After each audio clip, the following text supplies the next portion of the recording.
we've just hit a minute past 10, and I know Phil has some really interesting material lined up for us, so we'll get cracking. But don't worry, Phil, if you hear the chime of people joining, Martin or I will keep letting them in quietly.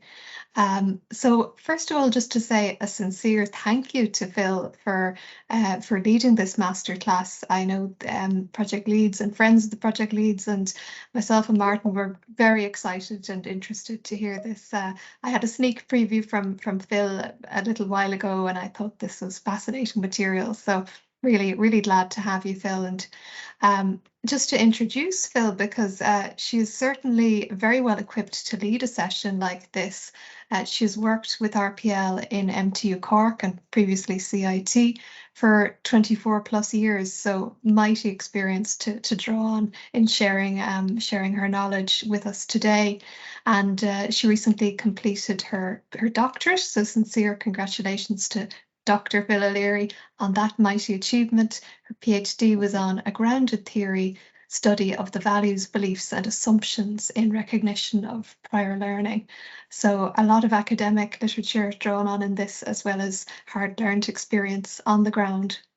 So in terms of housekeeping, before I hand over to Phil, Martin is kindly recording the session. I wouldn't be surprised if many folk want to come back to it again just to learn the material even better on a second round. So we'll edit out the initial chat that of course we were having informally at the start. And if anyone wants anything edited out subsequently, we'll gladly do so.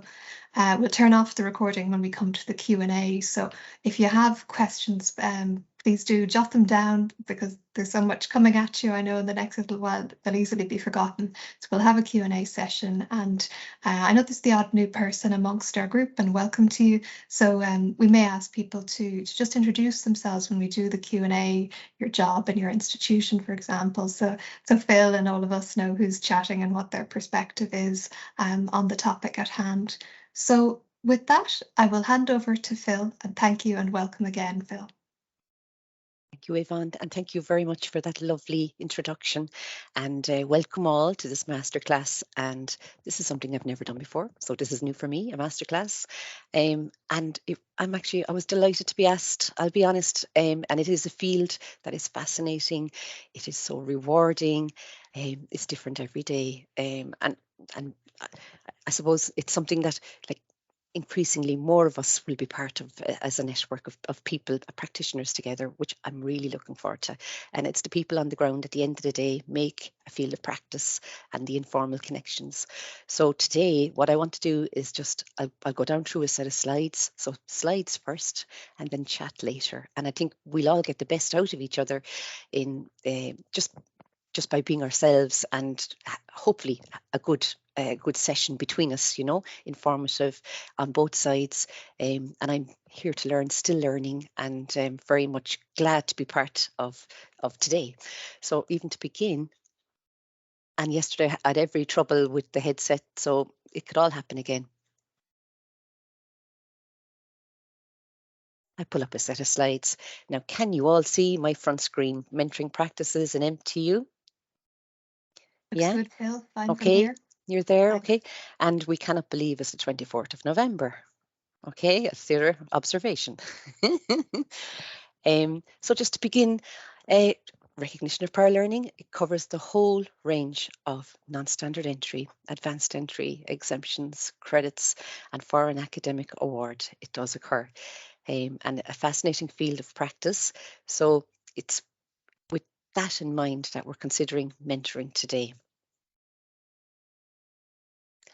And my slides are homemade now, and apologies up front, but the little figures serve a purpose there, because at the centre of the recognition of prior learning, it comes down to 3 people. Although, and I'll keep saying this, it takes a whole college, and it involves everybody at the end of the day. Everybody. It takes a whole college, and it involves everybody out there in the world, not just a particular type of learner. Everybody will at some point or other in their lives be interested or want to know more, or it'll mean something to them at one point. It will. But at the core of all of that, you have your 3 actors, and this little schematic I pulled aside, One is the task is to evaluate, one it must create, and one must support. So you have your assessor must evaluate, the individual in the middle, they must go and create, they must identify what it is they know, they must reflect on that and gather what they consider the best or select the best evidence in that. And then the mentor is the person in the middle. You are that person in the middle, and you're tailoring your support depending on the characters, depending on the situation and the context. And what I will say about even this class today, and one of my main messages is an awful lot of what I do and what any other mentor does when they're effective, an awful lot of it is common sense. And that's the simple message: common sense, reacting on the ground, being there for the person and with the person. And that's a theme that I want to bring forward. But just the three actors: create, evaluate, and support. And the task of the mentor is support, really. And that's today's task. We're focusing in on the mentor, and it's in relation to the framework of qualifications and bringing non-formal and informal learning across for an award or to contribute to an award or some aspect where it will count on the framework. Now, I began, as Yvonne mentioned there, 1996, we had a project. And so our context is different, and it's with, even to bring that across as well, there's scope between us all in terms of conversation. Every context is different, but presently, like we've been lucky in that it was resourced in 1999 as a post, and today I'm basically based in, you see the circular courtyard there, we're in the MTU Extended Campus, and with RPL is part and parcel of Extended Campus, and my post is from within here. A lot of my work is online, but I come in, I'm part of the college, I'm available, people can swing in the door and find me. Now, there's a broader remit in terms of the Extended Campus, in terms of workforce development, research and innovation, and graduate development. And RPL is very much part and parcel of that remit. And we are aware that such a setup is certainly not available across many of the colleges. And it is with that in mind that, you know, like all is not even in terms of resourcing at the moment, most certainly. But presently, that's how this is how we are, and where I'm placed, and it's always interesting. It's always we're a busy bunch, and we're a good team, and we complement in terms of personality, is what I would say as well. A small tight team here, and we do work very well together. And that's, I suppose it's worth saying even now that the context of our practice this is it in terms of the MTU. So the next few slides, I'm just going to go down through like placing what an RPL mentor is in terms of the task, and the sentence would be, it's any individual who provides ongoing support for the RPL candidate in the preparation of material and again, it's the whole gamut for non-standard access, for advanced entry too, or for credits within a program. And that person can either be part-time or whole-time in the role, and sometimes quite commonly it is someone who is part-time in the role. They might have a full-time another lead role, or they might be a course coordinator, or they might even be head of department, or be involved in lifelong learning, or in the nighttime provision of a college for matures. So it's varied, but it's any individual who provides ongoing support and in the capacity across for RPL.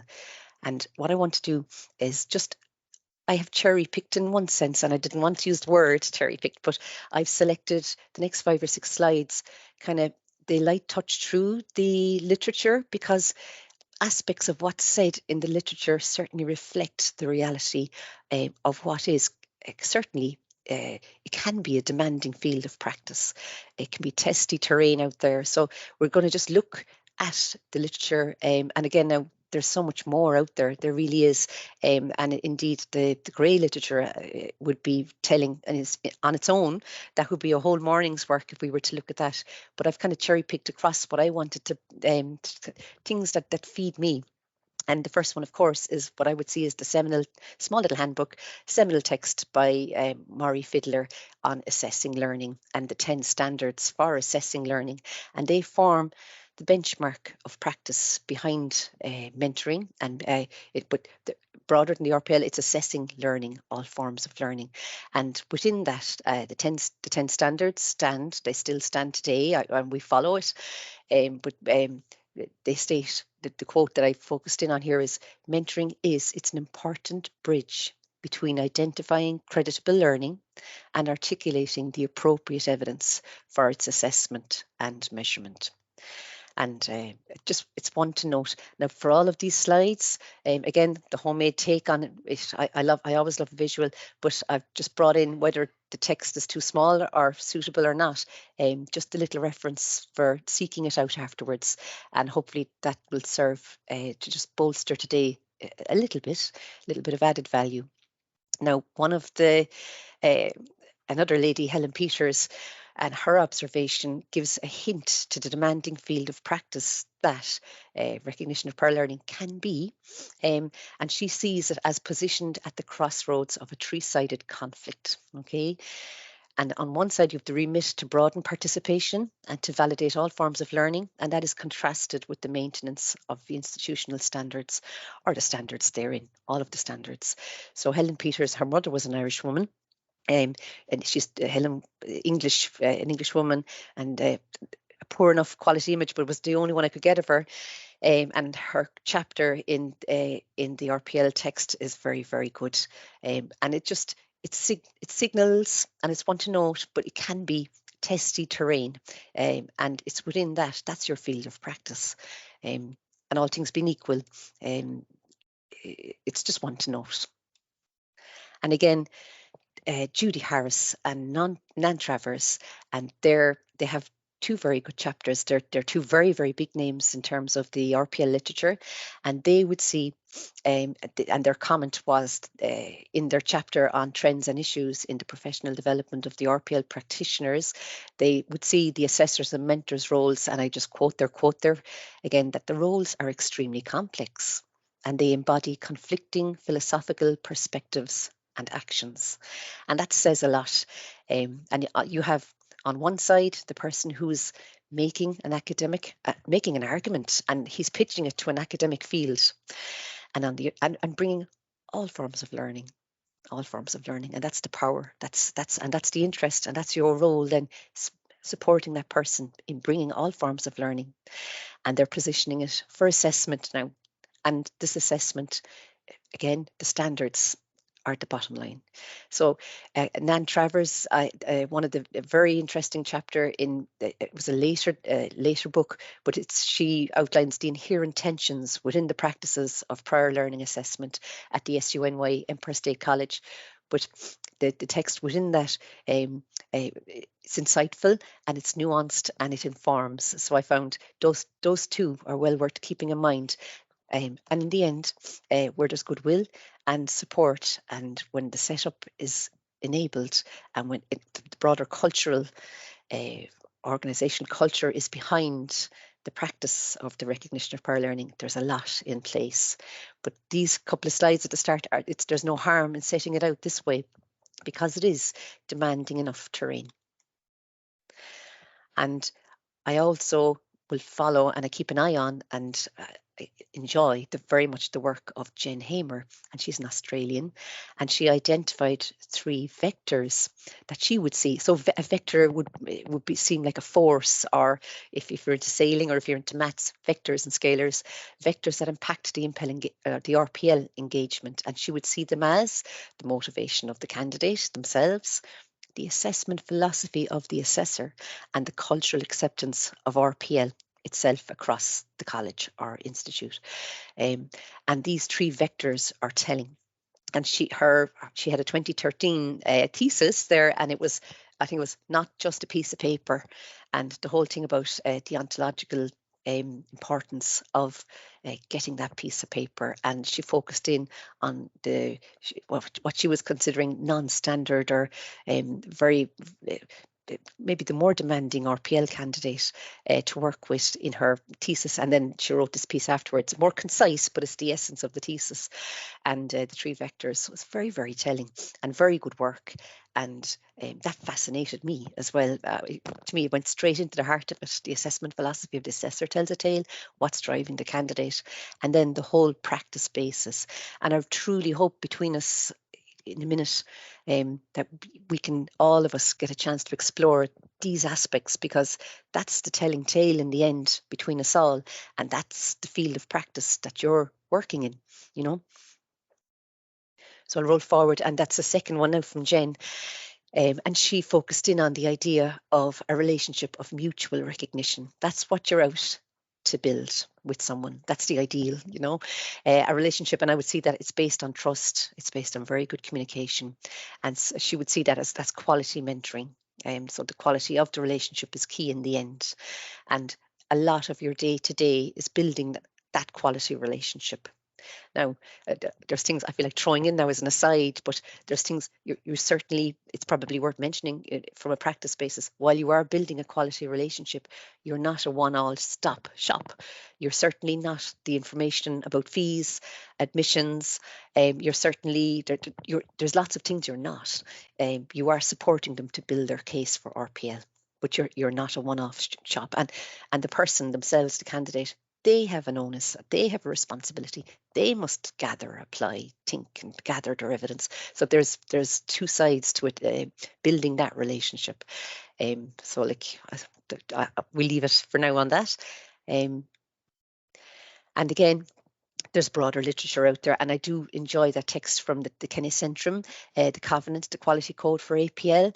There's an awful lot of very good, sensible, basic and sensible in there. And again, I go back to Maury Fiddler and Urban Whittaker and Marino and the standards, the assessing learning standards. So the literature would agree that it is essential to support somebody to make an academic argument at the end of the day. And it is a quality, it's a hallmark of quality or provision. And if any university or institute or college at any level are interested seriously in delivering recognition of prior learning, mentoring and resourcing mentoring is part and parcel of it properly. You know, it must be. And if I can't say that here today, like, it needs to be said. So there are 2 good texts again. And again, I'm just restating here the mentor. So in the end, helps the candidate to develop a reflective mindset, to signpost where appropriate evidence might be located. So you're going to lead the way that way, maybe, or prompt them. And then in the end, you're actually the quality assurance person, just in a gentle way. They must lead with the gathering and presenting of evidence. They must lead with building the case and pitching it. You will show them what we're expecting in terms of an assessment piece. But in the end, they must lead proceedings. But you're helping them reflect and think about what it is they have and look for that evidence, and then generally gather it with them, or like they gather, but they and what happens for me is they tend to pitch it over to me on the email, and I say, oh, I'll have a look at that for you, you know. And a lot of again, when I'll show you in a minute, but there's a lot of email toing and froing. So, and again, just to restate your mentor's role: part guide, a critical supporter, you're an ally, you're an analyst, you're an interpreter. That came from Ruth Whittaker. And I believe she's down in, is she Brighton now? She was in Scotland at one point. And that's actually quite a good, her research there with Scotland, that was very strong. So mentors should be, and again, just to restate it, this is back to the chapter from Nan Travers and Judy Harris: impartial, inclusive, flexible, accountable, transparent, easy to understand at the end of the day, fair and collaborative was also mentioned in the text. And they do go in quite a bit in the chapter to understanding their own biases, to naming them, to owning them, and then acknowledge them, and then drive on in a working way. So I suppose I'm pitching out here the sense of you're helping someone to make an academic argument. There's reflection involved. You're going to signpost about evidence, and quality assurance underpins everything at the end of the day. You have a role, but they must lead as well. I'm probably emphasizing that now. And I suppose, again, I'm emphasizing it in the context of there was an email that come in the other day to me. This is just a little minor aside, and the candidate goes, "Oh, how is my RPL coming on? Is there an update?" So the first thing you'll do, you'll go back and say, what was my last interaction with the person? And it would have been at the end of September, but they forgot to proceed or they didn't register and they got busy with work. So in the end, again, impartial, inclusive, flexible, accountable, and transparent comes into that interaction. Easy to understand. And you go back to the person and you go, okay, but you didn't register. Were you intending to, and so anyway, we go on. So mentors will facilitate the learner's success by focusing on demanding aspects in the identification and evidencing of learning and provide support through this. And that's what happens in real life. You'll be grand with someone, you give them all the general information. This can be done in a group, in a workshop, and then people come back with their various little things they have questions about. And perfectly good. That's what it's all about. We're here to help.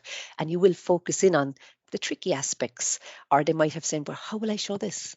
And you might have to have a think about it with them, but it's very much with them. You need to hear a bit more from them in terms of their working context, or it might be non-paid employment. That is the essence as well of what they know, and aspects.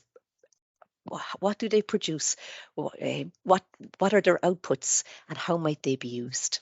And so you're supporting them through that. And again, now two of those are very, very good. They're caught between diversity and standardization and the Habermasian analysis. They're excellent from Sandberg, and they're strong in terms of support, or just strong in terms of really putting out the mentoring, the role. Now, I bring Helen Porkney into it as well, and I very much like her mindset about appreciating, understanding both sides of the boundary, and that's what it is. And the literature would actually quite often mention boundary work. I'm just after losing my screen there now. I've got it again. Boundary work in terms of the mentoring support and recognition of prior learning. So she would note that you should appreciate the professional field of the candidate you're working with and their cultural capital, what they come in the door with in terms of their can-do and capabilities. The disposition of the RPL candidate comes into it also.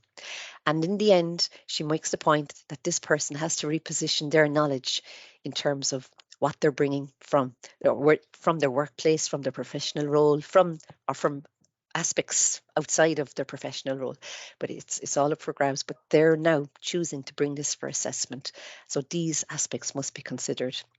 And she said, you should look to jointly negotiate, jointly explore when reflecting on past experiences. That's her ideal.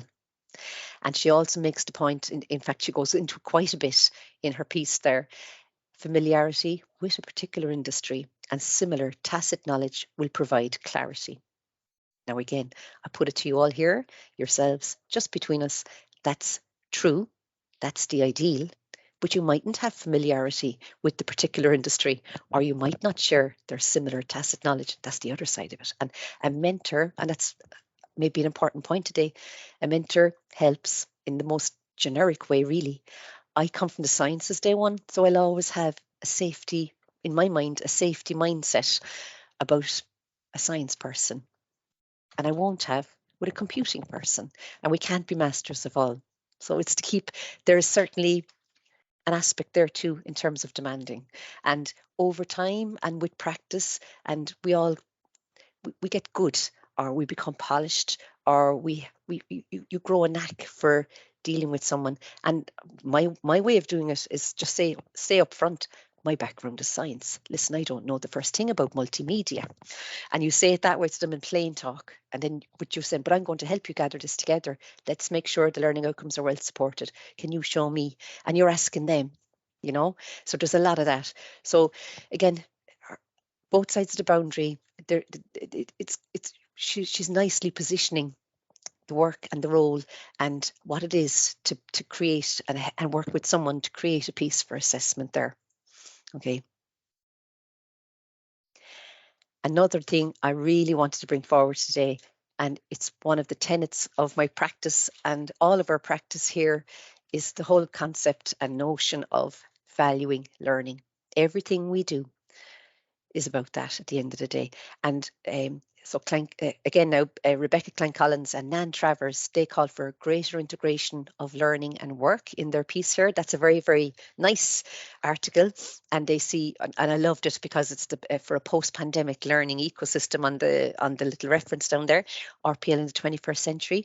So they're looking for the ongoing commitment to capturing and evidencing knowledge, skill and competencies to support ourselves in an ever-evolving labour market, almost to see the valuing learning as see it as a protective fleece woolly blanket that wraps around you, and that it's that mindset will protect people as they go forward. So college mightn't be important at a point in time in anyone's life, or they're out there working, they're flying along until a hiccup or a life change, or there's some fork in the road, and forks in the road are what life is about. So they're right. Valuing learning is one of those central concepts that we must all underpin ever more dearly to the practice and the road that is recognition of prior learning. We must support each other for long-term success, just to go back to the slide, but they're right. And who cares about RPL until it matters to them? And that's very much, people are so busy, they're working, they're this, they're that. The staff across the college, they just want to see, oh, I'm on Tuesday, I have such and such a crowd, I'm busy. RPL doesn't matter until it comes to visit them and it comes knocking on their door. Someone comes in, and because of a particular aspect about them, suddenly RPL comes to visit and they go, okay, this person. So that's when the RPL comes walking in the door, and it becomes a thing when someone is, they present themselves, and you find that person who presents themselves, now their evidence from their non-formal and informal activities or other training or what have you, now that potential evidence is important. And it's only important, as you today, now when they're bringing it to be recognised in the context of a destination award. So, so it's almost like a dream in its own way, or a wish list for me. Wouldn't it be a lovely world? And it's not like none of us are like this, but wouldn't it be a lovely world that as a mindset, we all went about going, oh yeah, that is valuable. My young daughter, she got a letter in the post to say, oh, come into she's just gone into first year. Oh, come into her secondary school, are going to give them awards for their leaving cert and her and some of her buddies got good marks. And there's a letter there now saying to celebrate your success. And I'm going, oh, look at that valuable evidence. And I just see it. That letter showing that, can she go to award night and stand and be counted along with 3 or 4 others? It's really good. And we all text, well done, Kate, brilliant, brilliant. But it's valuable. That could sit into, whether it's a box or a file, that could sit into a little e-portfolio. Look at the little things about me that are treasure worthy, and it doesn't have to be academic outputs. Oh, well done on your leaving cert results. It certainly could be the bit of crochet you made, or the time you spent, the commendation for helping locally painting the fences on for the tidy towns, and various aspects about us that we do, and we seamlessly do because we enjoy it mostly, but they're valuable. They're so valuable, and they're valuable in the context of coming onto something maybe in a different stage of our lives, and maybe for purposes that we can't even imagine now, So that's just as a notion, the idea of valuing learning. Now, again, we're not all going to be mad, crazy journaling and gathering over time, but just capture stuff as you go as a valuable habit. And maybe, and I just want to put this out there between us all, maybe higher education institutions have a role to play in putting that message out. We should value what it is that each and every one of us knows, and that learning and evidence of that learning is so valuable in the context of RPL. So look, that's the bit of theory, the slides and setting it out, testy terrain, complex roles, motivations and cultural acceptance, they're big. Making an argument and supporting someone to make an argument, and just setting out the slides in terms of being inclusive, accountable, and plain speaking, normal. And again, I'm saying it again, common sense at the end of the day. Common sense and ordinary, regular communication plays a blinder, and proper resourcing. Now, we go forward. So look, the second half of my set of slides, go back to the task. And I suppose at the end of it, you have your three actors, although it takes a whole college, and there's create, evaluate, and support in terms of that, or in terms of what RPL is and what the mentors he's supporting in the middle. And the next half of these slides, they follow along in terms of the practicalities of delivering mentoring support. And generally, my slides will follow principles, information, support, structures, flexibility, and deadlines. They follow my lead here, okay? And I hope to do so in some sensible fashion. So my practicalities in first, the principles of recognition of prior learning are written into our policy procedure document. So everything about my mentoring support is to support the delivery of these principles. And that's my dance, basically. So the learner is at the centre to read them down. We're governed and led by the quality assurance standards for the university. Recognition of prior learning provides for access, transfer, and progression as a principle. All of our efforts are about that. Processes must be clearly documented and available to all as a benchmark, just as a basic. And again, the statement, recognition of prior learning is everyone's responsibility. Assessment will consider validity, currency, relevance, sufficiency, and the authenticity of learning. Again, that's embodied, enshrined in the principles. Support is available for candidate and staff. Engagement with industry and broader community, other stakeholders, is part and parcel of the principles as well. So everything about my day-to-day, ordinary working day is about delivering principles, these ones. And then the dance is making that work. So look, one of the most basic aspects of mentoring support, of course, is delivery of information. And for us, recognition of prior learning, it's embedded into the quality assurance processes of the MTU. So in a real way, all staff have responsibility for RPL. And in practice, I'm very lucky. I know in terms of a working context, I'm a lucky girl. In practice, recognition of prior learning queries, they come in. Well, I see a lot, but there's such a lot of activity.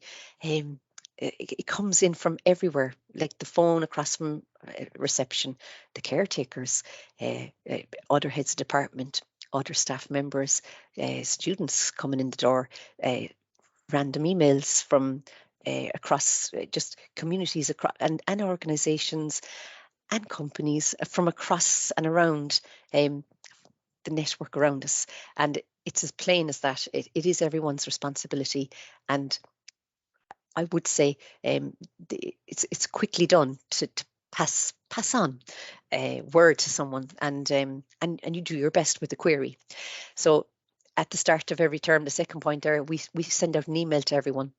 Start the semester, just to students, part-time and full-time, please be aware, recognition of prior learning. If you have prior learning, that is some way relevant to your, and again, now it's not the casual term that I just mentioned there, but if you have relevant prior learning to your field of practice, well, be aware recognition of prior learning is available, supports are available.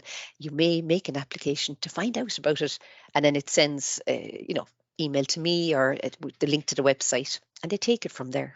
So the email goes out, we just take it from there, and it makes for a busy start to term always, but that's kind of what you want. Plenty of information, get it out there. People will make up their own minds. Marks and standards, recognition prior learning is embedded into that, and is part and parcel of the text. We have a standalone recognition of prior learning policy, and that's been upgraded over time, several times over the course of the 20 years of practice and more. And every time little iterations happen as a matter of course, and that is correct, And then we have what I would consider, it's like the shop window, the RPL website, that's there too, and that supports my day-to-day practice in an everyday way. And it's great to have that to link, and you go, look, there's an awful lot on the website, have a look at this. And I'd be the first to say now here too today, that website, it needs updating, it needs a do-over, And again, timely in terms of our merger now, we will. That's our task to refresh and improve. And what I would actually like to do is streamline it, you know. But so it's there, that information is out there, and these are our core pillars of information flow. And so, like, I suppose I'm making the point here, on one side, information that we give out, and information that we'd like to have the candidate bring to us as well. And that's an important point. Excuse me there. So what I would say, we do, like, the first point of anything is to find out what, who, and what do they want. And I'm always asking questions. That's kind of the nature of the game as well. What does the candidate seek? What learning do they bring? Are they on a program? If they're in here already, are they here? Are they already a student? And then if they are in here already, what stage? Are you award stage, non-award stage? Or are you from outside of here and it's really an initial query? And what now are you seeking? And depending on where they are and what or who, there's various layers of advice you're going to be giving the person. So, and one of the things I would say about interactions, and people can be so casual, and that's lovely, but I would just raise the flag to you. This is between us now. That's okay. It's lovely to be casual, and it's lovely to have ordinary speak, but behind the casual, you'll be specific. And that's my tip to anyone here. Behind the casual, what module? What set of learning outcomes? And it's to be really exact, you know, and there's safety. And I find, for me, there's safety if I know exactly what they want or who they are, or, like, you need to be exact. And so what IT module, what maths module, and really, even I can show you later, or even I can reference later in a further slide, but my working day, like, I'm more comfortable when I have the banner system up and I can see the student record, and I have the RPL database up. I can see have they applied before. I have we've a modules database with the syllabi and the course structures and all the learning outcomes there. I have that up. So you have your frame of reference around you, and that's okay. That may or may not suit the query, because the candidate might be in the most general first touch about MTU and what do you do. And again, you're going to go back to your own practice framework, and you're going to reference, what area, home economics specifically, and or engineering particularly, and you're asking them what, and then full-time or part-time, and there's so much to not quiz them about, but you can provide the better advice, the more exact or the more exact the information that they give you. And so, like, there is a little bit of that, and that's worth stating here just there at that point. And a lot of my energy and effort is in making sure it's exactly right and being safe, you know, in terms of the policy. So, okay, so information, absolutely, that's our lead out. There are lead in terms of this information is publicly available and all that we do. And then information from the candidate, then and trying to get maybe the exact information, and then support. And so support is what my day-to-day is all about, and it's where I spend my time. All of my time really is in support of both staff and students in the creation, identification, and evidencing of prior learning and prior learning cases. And again, it's across the gamut, whether it's for non-standard entry, advanced entry, or for particular credits, and occasionally for an award. They're occasional, they don't happen too often, but they do. And again, I'll just note here, the RPL website is our shop window and a good resource in terms of basic information. And sometimes people are busy and they see the website, but they want it tailored. They want the information tailored for them. So one of the best ways to do that, even at a basic level, are the workshops. Your workshops are our day-to-day unit of do for gathering and supporting people for recognition of prior learning purposes. And it really depends on who's in the mix on a given day. And even previous, how we've done them has changed. Previous to COVID, they would have been over in a classroom that we put aside lunchtime and tea time, several times a week, and I very much emphasize casual drop-in sessions, and even in putting the word out there to the students, we don't expect you to stay the hour. It's dip in, dip out. This is not like you come in, find out what you need, go. And even now, in the online sense, which we swapped over to in the COVID days, and I found, oh, this is so good. It's so efficient. It's so handy. And people can come and go within them, absolutely. And um, even for me, I can select now whether this is right or wrong. Uh, I can select maybe the types of RPL case in a mix. I go, not no, within reason. Like you won't have anyone waiting to find out about material or what they need to do. We're proud of the turnarounds and the support we give and the responsive support. But you can group like it's really ideal if you have 3 or 4 people with experiential learning, or they're candidates thinking about experiential learning, and if you can have ideally to have the same is really ideal. Or I know myself, I will in practice, if someone comes in on an email and they're looking to come in on a workshop but they're advanced entry, I just keep them separate, because it's a different type of they have a different task. They're going to establish equivalence, and you just want, for your own self, at the most human level, you want an easy workshop. And I think it's okay to say that amongst ourselves here too. You want a straightforward enough session. And at the same time, you will flex to support all, and there'll be surprises in any given day, and that's part of it too. And that's what keeps it nice and interesting for yourself.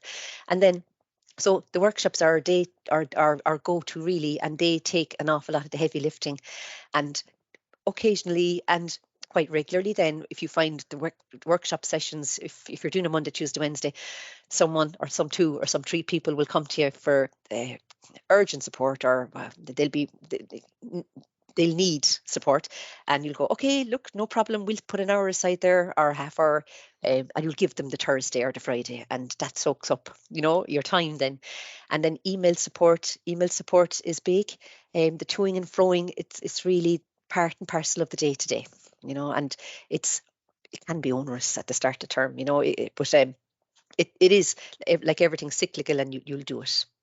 So I suppose, what again, and just between ourselves here, to emphasize, it's not rocket science either. The doing and toing and froing and supporting people can be very ordinary, and very enjoyable as well.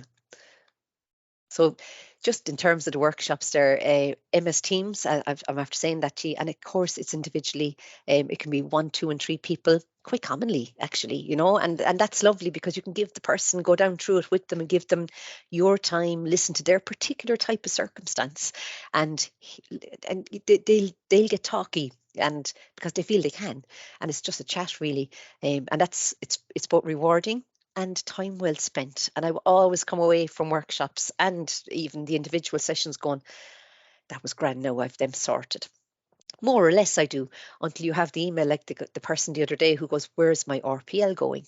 And you look back at the threads and you go, oh, he didn't take it anywhere. Yeah, he went back to work, and or whatever the work was. And even here, I might just I was going to hop forward, because I'll come back to him. But in terms of email support, what I do is one of the first things I often do is just look back and say, okay, what was the last thing I said to that person? Because with the RPL mentoring, you're putting a lot of information out there. You're meeting with groups. You're going down through it, and you promise afterwards, I'll send you that, or let me get the right set of learning outcomes for you, or you give little lead, you'll give little lead prompts to start them off at the end of a workshop, and that's a feel good factor, and you're working together now, and off you go. And then it's busy, it's term time, there's another workshop, there's more people, and so the person you talked on Tuesday is the following Tuesday, or it's Wednesday now, or it's another day, and you go, okay, where did I leave that with him? And we do this all the time, all of us in a college. It's what it is. It's a busy, it's networked. We're all doing our best. And then you check with yourself. So email is actually your friend, because you can see exactly what you did or what you didn't, or how far they took a thing. And the workshops and all that, you presume that the basics are covered, and you know yourself, you've covered it. So with groups, and again, so slightly, I mean, it is about general information, You will always allow for questions, and you will invite additional questions. And sometimes people will come forward separately about aspects that they consider private or sensitive, or that they just did not want to share with the group. And that is part of the terrain, and that's perfectly good. And to expect that, and really what it is the person getting organised, and they're going forward now. They've declared whatever the thing is or their difficulty, and they go forward. And it is what it is. So with groups, you have that sort of it is efficient. It is more efficient in many respects, but there will be follow-on and lead-ons. And my colleague Deirdre would have worked with with groups as well in industry-based sessions, and again, there is that working setup. It's different then to the more maybe sometimes the college settings, just by the nature of the context and where they're placed. So that's just a screen grab there of the website. Again, mtu.ie/RPL. On the left-hand side, I have all the basic, how does it work? Where do I start? Attend a workshop, instructions for getting organised and sending your stuff in. And we will even put up those upload instructions for them. And what I want it to be, and for us, it's at the present time, it's a Word document that I like them to compress in. If there's a lot of evidence, into a PDF and send it over on the email. It's as basic as that. Could we do it better and differently? Of course we could. Could we have yes, we could. But for now, this is what we're using, and it's perfectly plain and it's perfectly good. And even in terms of, and this might be worth exploring with ourselves in a minute, in terms of acceptability, or like there's the assessors out there are very comfortable with a Word document or a PDF document coming through the email, and it's a unit of assessment. And so it suits them in its own way, so that it's acceptable, Now on the website, well worth saying as well, we lead to we used to have a little thing where you could, the workshops, you could book a slot. Now again, we only had a free thing going, and then it ran out. So now I booked a slot for them. So all that needs to be upgraded and improved. But I will lead you right to the exemplars. There's no harm at all in putting out there what you consider a nice example, even at the most basic level. So we have 2 or 3 exemplars there of cases based on prior formal learning, where it's syllabus mapping, and then cases based on experiential learning or a combination. And you have a variety of evidence, non-formal and informal learning, and the types of evidence and the labelling of that evidence and how it should be presented. So like real plain examples are very useful. They really are. And even in what we've used, I tried to pick generic first-year style modules, yeah, but ones that any discipline might appreciate. So we have a creativity, innovation and teamwork style module, and we have a kind of a communications for business style basic marketing, ones that go across the disciplines and they can see. So that's a signpost. Now my email support, this is where I was leading to, I'll go or jumping. Email support is significant, and really all the work comes through email. We send on the drafts through email, and I'll always respond to the person first to let them know, first of all, it's reassurance. And again, I want to stress the importance of short and sweet emails back. Reassure them.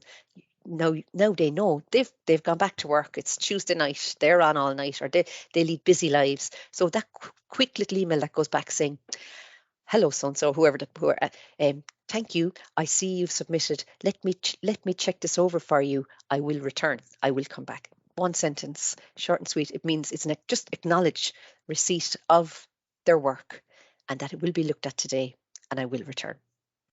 We do that. And then even then, if you have a bad day as a mentor or you're running all over the place, you will come back to them, but they didn't just send it in and it sat there quiet. So it's a live space. It's very much a live space, and it's a flow. It's like a river flow of, but so are we all in a college, and even the COVID times have shown us that we're in a flow. We're in a flow all the time in terms of communication with people. But I find it very useful, short and sweet little, I got that, I see that, let me look at that for you. So I will review the draft. Mostly I'm light touch. Really I am, and I can't be, and we are not experts in all. We can't be. Now, I'll always be more comfortable with the sciences because that was my background. Once I hit the 40s and I took on a master's, I went, let's learn, let's let's almost, it was, for me, it was a growing up into this role. The kids came a certain age, and you take on a research master's, and you read the literature, think about things, draw together your thesis, and it's good for you, and then the master or the PhD, the same, very good for you. But it takes time. But I'll never, and any of us won't be, masters of all. We can't be. So we're only going to review the draft in the most generic sense. What learning outcomes, if it's a case for credits, where's the evidence, does it look well, is it all over the place? And you would be surprised how often people forget a learning outcome, or if they have the wrong set, or how, if it's syllabus mapping, that they're mapping the wrong way around, or you would be surprised. But it is what it is, and people need that reassurance. Like, they want to send the draft over, they want it to be checked, they want you to see that it's okay, and it's okay means, all I'm saying is this is ready to be assessed now. That's all I'm saying. Okay. And then it will be sent for assessment. And again, that toing and froing on email is the thing. And I go, a lot of it then, look, I've logged that in our database, the RPL database, and I have sent it. This email is to confirm that I sent your case for assessment to, and you send the person it goes over on the email to them, but you're letting them know that it's gone. And that's so important to do, because it's an assessment piece. It's a final piece for the module. And like, they need the reassurance that it's gone. And again, I'll always send the words, you might let them a week to 10 days to review your case. If you're kept waiting for word after this point, please let me know, and I will ask for you. So like, you're kind of going, look, give the assessor a working week or two to look at the material. And that space is important, but equally so is word back. That's important. And again, there's implications there for the broader context in terms of operational, the culture and how we are, and the culture in the college. It's important. So look, the final RPL cases, they're submitted over email. I'll always let them know. Now, in terms of checking the status of our interactions, that's the email I wanted to show you a while ago, or that's the screen, sorry. That's the first thing I'll do. I'll go, okay, who's so-and-so? And I'll look back. And again, now I've redacted just the names. You just get a sense of the toing and froing. I'll last send them the learning outcomes. And you take it from there then, in an informed way. And like, that's the bottom line is, you want to know how best you can help the person. So clarity for yourself in terms of purpose first. And this, I would see this slide as an important one. The structures and tools, these are our day-to-day tools, the shovels in the shed as such. So the program outcomes, those standards, the learning outcomes, and the time frame. So like, we're all part of a college, and we operate the time frames. The modularized, semesterized world that we live in is time limited, and that's the operational context. And that brings, again, tension. Of course it does. Discomfort, absolutely, on every aspect, for every actor. And I go back to the three little men, for the assessor, for the candidate, and for the mentor. And that's the game in its own respect. There are day-to-day. It can be a tough old dance, and it is demanding, the time frame. So, and again, outside of that, I would see the time frame can be demanding, yes, but the help then is your templates, your exemplars, the keeping of a record, and the setting of precedents. Okay, that record, for us, and again, I'm going to show you a screen grab. It can just be the most straightforward thing, but I don't operate without that database being open, and I don't work. I'm not.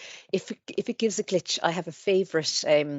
Frank Daly will be recorded on on this piece here. Well, he's one of the technicians I rely on. I go, Frank, the database is down, or I can't enter something. And it's like, it stops me up, because I'm in a flow, and you're almost in a flow of doing and being.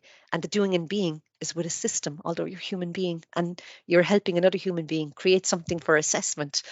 But if I can't say, I'll note everything as it happens. So in one respect, GDPR will prevent me from demonstrating to you the screens that I would have open now, the banner system, the RPL database, my record of all of the courses, and our modules database, and the toing and froing between them. So like, the email comes in, or the person's on the phone, or they come in the door to you, but you go, okay, hang on a minute. Your first thing is you pull them up, and you go, and that you can only pull them up if they're actually an existing student here. But you pull them up and go, okay, oh, look, you're in third year. Yeah, you can see then straight away that's the final stage of a program, or it might be none. It might be an ab initio degree, in which case they can apply widely for RPL. So like, depending on whether or not the policy kick in about the limitations in the final stage, there's care to be taken with everyone. So that working space where you can tell at a glance, and the RPL database there is my friend. So if someone comes in and they go, I'm not happy, I want the mapping to be done out, or an assessor says, I need more evidence.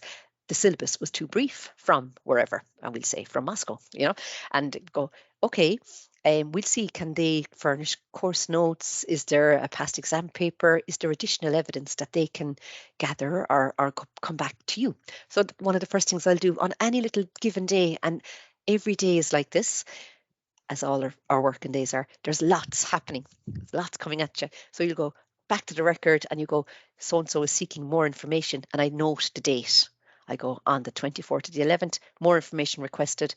You email back the person who's probably at work, but you go, listen, so-and-so, this assessor needs more, and I wonder, can we have a think about that? Or they'll come back to you then and you lead it. But I note every little minor thing like that in terms of how it processes along in the RPL database. And if something happens that the thing is down of a day, I almost feel hampered. Things are moving on and I can't record it. And it's like the nuance of, but it's such a useful tool. I so recommend it at the most basic level. Recording and capturing of what happened is part and parcel.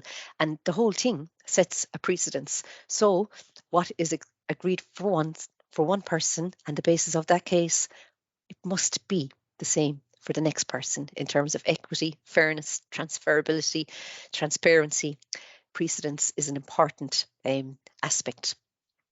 And let me see, that now is a screen grab of I just pulled up two cases on you can just see how simple the information capture is. So it goes across, we capture, look, the name of the person, what module they put in for Make 8014, who assessed it, the student ID, and I search by that. And then you can actually search cross-reference then. You can see, oh yeah, he is registered for that module. When it was delivered and when it was allowed, very, very briefly, an outline of the case. So in this case, incompleted studies.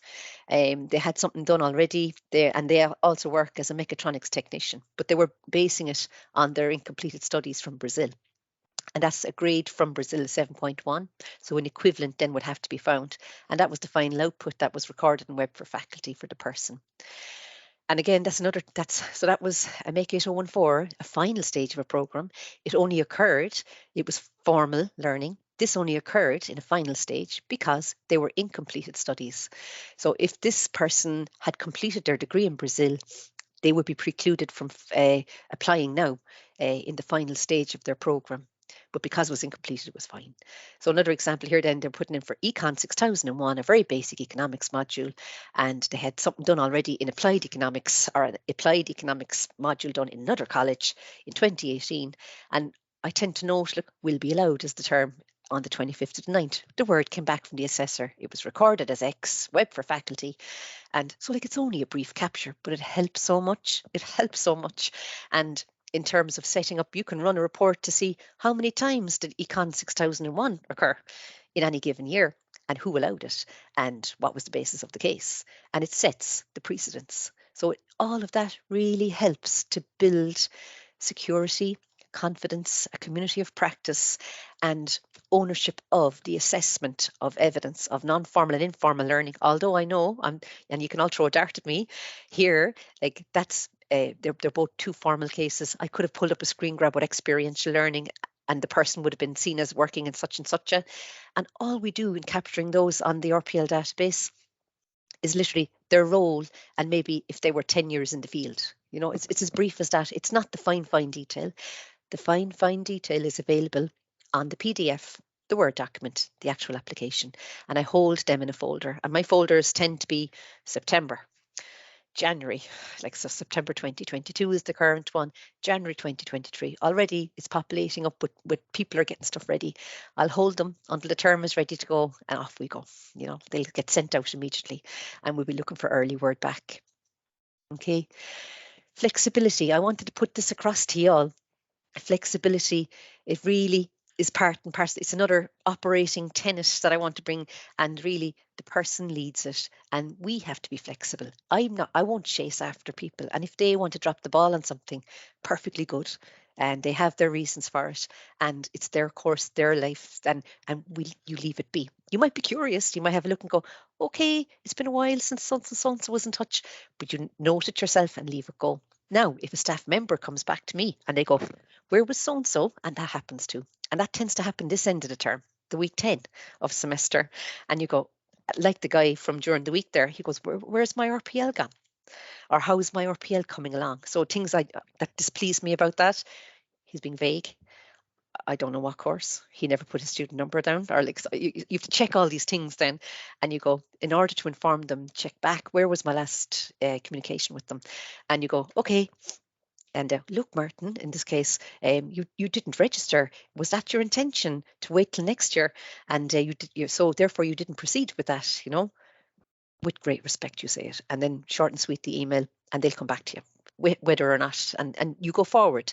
But it must be led by the individual. We are not building the RPL case for them. We are not gathering their evidence. We are not hand-holding, and nor would you any other student in the college. So it has to be the same. So there is help to make the argument. We will show what's required and expected, and help them maybe think about where they might find the evidence, and to and fro that way, with the greatest of respect, mutually negotiating, and awareness of their field of practice as much as we can be. But they must lead it. And again, various characters, depending on the personalities, then will need more or less help. And then the deadlines, I mentioned this previously, they're very much part and parcel of the gig. And for us, advanced entry and non-standard entry must be assessed before classes commence. That's what we want. We want them in and accounted for, and equivalence established by week 1 of term, or the week before, or the week before. That's ideal. That's ideal. And that sometimes maybe the staff need a little bit more time to consider something, or additional evidence from the person before they can establish equivalence. That's okay. That happens. But you want it all put away before the wall of class time and the demands of class time hit. So then week 6 then for your RPL for credits. And that's how we are at the present time. It's a nice operating window. It suits. Is it too long? I wonder, will it change? We might tweak it. And yet, sometimes it takes a couple of weeks for people to pull their transcripts out of the attic or what have you, to locate their evidence. And certainly, even for overseas candidates organising translations and what have you, that can be all demanding in terms of time, and they might need a couple of weeks. And again, precedence, just to really emphasize that a precedence is set when an application is processed. And that's an important principle behind the recognition of prior learning and the assessment of formal, paraformal, non-formal and informal learning. And again, of course, things like circumstances vary, and over time, what you might find one was allowed, and 5 years later, a very similar type of case, but there was an additional aspect required, or an assessment, a micro assessment. But bottom line, a precedence is set when an application is processed. And isn't it very much a protective blanket as well to have that RPL database there in the background, and you can run the codes for the modules for credits. Now, and again, this is a broader discussion between us all. I'm actually looking forward to shutting up now. I'm very much down near the end of these slides. The outcome, let them know in a timely fashion, is important. A week to 10 days is our running mantra. And I really do. I say to anyone, come back to me if you're stuck or if you're kept waiting. And in general, the staff are so good. They're so good. And I'm a lucky girl to operate in this context. The staff will come back. And if they don't, the candidates, they know from me to prompt by email. And again, you see cultures, like, it's so interesting. The one person, he's asking without asking, and he's an overseas candidate, but in their culture, you're not forthright would be the term I'm trying to find.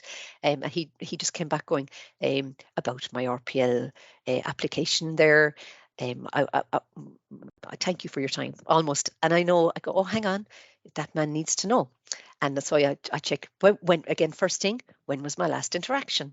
And I look back, oh, the person I asked that assessor a week back, she's a new assessor. And then you'll go forward with the assessor. Hello, so-and-so was in touch there and is seeking an outcome. And again, brief with the email, and always courteous. So thank you for your time with the assessment of this material. Any outcome you may have, I would gladly pass on to them.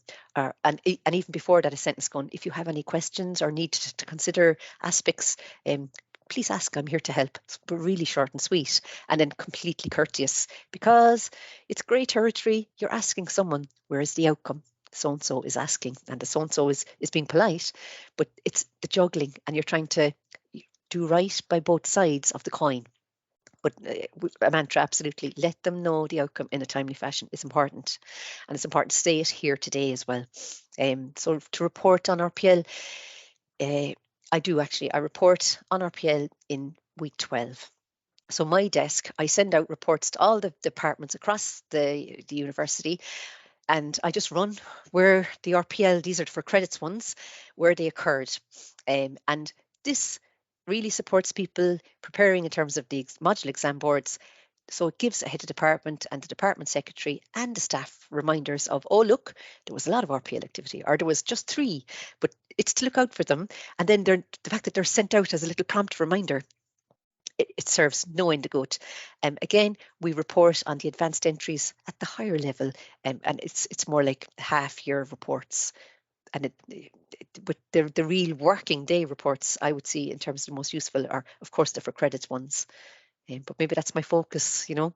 And again, it's no harm to mention the cyclical nature of your mentoring role, and it will go through cycles. And very much January to September time span is the advanced entry time of the year and spring of the year. And I love to work with people when it comes into January, February, March, and I go, oh, look, let's have a look. Can we get this together by Easter for the person and for the head of department? And that gives the head of department nice time to organise for the assessment of those advanced entry cases. And they do take 3 or 4, maybe 5 pairs of eyes to gather, academic eyes to gather and to read the piece and to come back to the candidate for entry for the following September, which is lovely. You know, always very positive. And sometimes it comes back with a recommendation to maybe not into quite where they wanted to go. The recommendation might be to achieve 1 or 2 modules in a given field before they progress to the given stage that was being sought, you know. So it's very much negotiating territory. So in terms of RPL for credits, I have 2 terms, then your day-to-day bread and butter work, September to October, my 6 weeks of activity. This year, the 27th of October was our deadline. And then you find there's a mopping up week, or there's the person who's applying late, or the person who applies, who mentioned it to you last September, but they don't have the certificate yet. And then you're asking the lecturer, and I always work that way. I'll work with the staff. I'll go, look to the candidate. Let's check, is it okay for them to accept the late one? I get it. You need to have your certificate, but you're giving the staff member the heads up anyway that so-and-so needs to go back to the Irish Water Safety for their swim certificate. It would be that example that's in my mind now, but and that's grand. Everyone's getting the heads up, and we hope to God the certificate comes in. And then the other January to March, and it's the 3rd of March, I think this is the next 6 weeks then, you know, the spring term. So ongoing support for staff is very much part and parcel of our of the RPL mentoring and of recognition of pearl learning in any college or university, and it has to be there. It's another operating tenet. We have to have ongoing support for staff. It is a demanding field of practice. So, and this happens informally in a day-to-day way. More structured training and workshops. We have level 6 and level 9 modules here, the badges. And then what I love, the informal networks, even the RPL practitioners network across Ireland, I think is so valuable. And it's a lovely touchstone basis for us all to network and to support each other in terms of the recognition of pearl learning. Always entertaining, you know, and nice connections are made as well. So support for staff, absolutely. How can we ask this of them if we cannot support them? One of the last slides here, we have, and it's to make yourselves aware, just because of the field that we're in. And we have a research group. It's Enterprise Engagement and Experiential Learning Research Group. And Irene asked me to include this aspect at the end of the piece today. Here's the link where to find us. And we focus very much on the engagement interactions between HEIs and external organisations, and we have a particular focus on, of course, experiential learning and engagement, and we welcome all interest and input and collaboration, and just come and contact us is the request. So I think that's kind of enough out of me at 11:11. You must be all sound asleep, and thank you. I'll just stop sharing. I've emailed over those slides to Yvonne, and anyone is welcome to them. What I would see is most valuable, and I'll shut up a while, is maybe the references are good. Any of those chapters are good, and then there's ourselves in it. So thank you. Thank you, Phil. Thank you most sincerely. That was tremendously rich and informative. Thank you, Yvonne. And I'll gladly share those slides because, as you say, those references are useful, and there are a lot of insights buried in all those slides. So I think people will draw on them again and again.